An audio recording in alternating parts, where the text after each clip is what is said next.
I'm in a robe, I look disgusting, but I'm just gonna film today's video like this anyway. Hey, what is up you guys? It's Riley, and today I wanted to talk to you about the reality of going without your prescribed medication. This probably won't apply to everyone, so definitely keep that in mind, but there have been a couple of times recently where I have had to go without the prescribed medication that I have been prescribed for the last several years, where I haven't really gone without it like that. And I think this video is just gonna go to show why you can't just stop taking your meds. It's important to wean off of them because you have no idea the crazy side effects that'll happen to you if you just stop taking something that you've been taking for a very long time. I wrote this little outline, I want to say a few months ago, because it was the first time I had to go without my meds for like 4 days, and it was kind of insane, so I have it written down here, and I was only off of my antidepressant, which is Prozac. I take 80 milligrams of Prozac every day. Around this time, a few weeks before I had to go without my meds, I had been increased from 60 milligrams a day to 80 milligrams a day. But I had been on 60 for several years. Basically what happened is that my pharmacy fucked up and they requested the wrong Prozac refill. For some reason, they only gave me 20 milligram pills, as if I was supposed to take one 20 milligram pill a day, and I initially didn't realize that they had messed up. So when I was putting all my meds into my little med containers, I put in 80 milligrams a day, like I was prescribed by my psychiatrist. Thus, because they only sent me a 30-day script with the intention of 20 a day, I ran out of them pretty fast. I wasn't taking more than I was prescribed, I was taking exactly what I was prescribed, but there was a fuck up with the actual prescription. I had called my pharmacy, I had called my psychiatrist, and I was told that they were going to be sending in an emergency script that day, so I'd be able to go pick up a script for it the next day. They never sent the emergency script through, and this was over a long weekend when they were closed, so I had legitimately no way of getting my medication. The first day going without it, I was kind of like, I wasn't having a bad day. It was manageable, but I'd say it was kind of like in between a good day and a bad day. Just normal, nothing fancy. However, I was incredibly irritable. That happens when I don't take my meds. So every little thing here and there was just pissing me off and making me upset. And I was already frustrated due to the situation of knowing I wasn't going to be able to get my meds. So I think that made my mindset a little bit worse. On day 2, my anxiety started to increase a lot because I noticed the depression coming back, and those two things tend to go hand in hand for me. I was experiencing intense racing thoughts and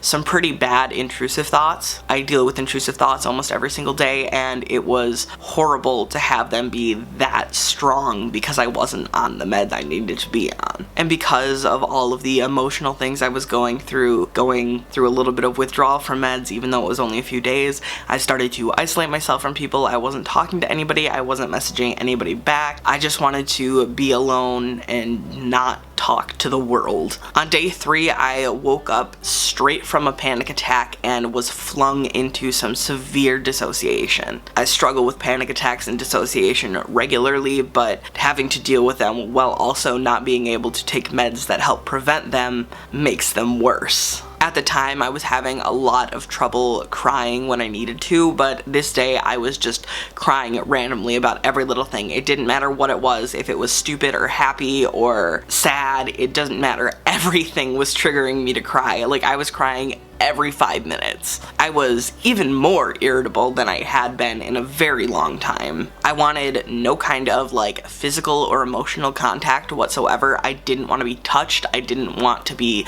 comforted, and that's kind of weird for me. I usually really want that comfort. My self-harm and suicidal urges were almost completely unbearable. I still don't know how I got through that day without doing anything, but I did. I was having those really bad thoughts that just came out of nowhere, and they stayed the whole day. And then I was also dealing with insomnia, which tends to happen after I dissociate for a day, which then sometimes prompts me to dissociate for even more days. And that's exactly what happened on day 4. Day 4, I was able to get my meds from the pharmacy. However, they had been out of my system for several days, so it wasn't something that started to kick in until like the evening. So I woke up dissociating again. I could not sit still. I was up, I was pacing and moving around. I could not be in one place. I was really angry this day about the whole situation. I was glad that I had my meds again, but I was so frustrated, and again, same with irritability, every little thing was setting me off. And I was also very frequent to cry, very emotional.